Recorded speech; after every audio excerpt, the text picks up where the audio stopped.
iany ny fiainatsika eto izay rehetrarehetra hita miserana vokoa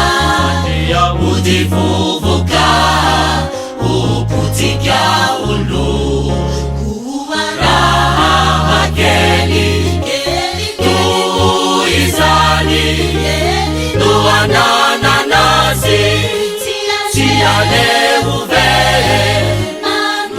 manao ny soa toy izay manao ny ratsy fa ny ratsy atao loza miatona manehe fa ny soa atao kosa levenambola fa ny ratsy atao loza miatona manehe fa ny soa atao kosa levenambola.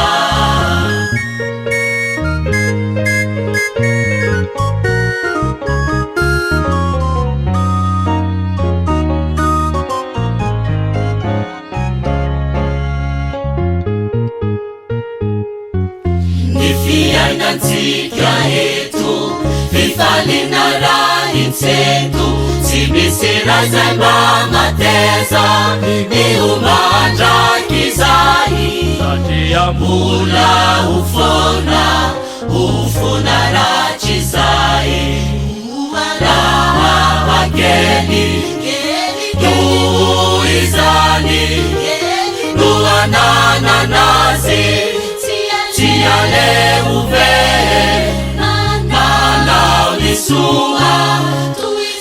izay manao ny ratsy fa ny ratsy atao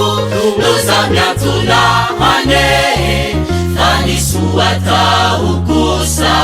levenambola fa ny ratsy atao loza miatona manehe fa ny soa atao kosa levenambola.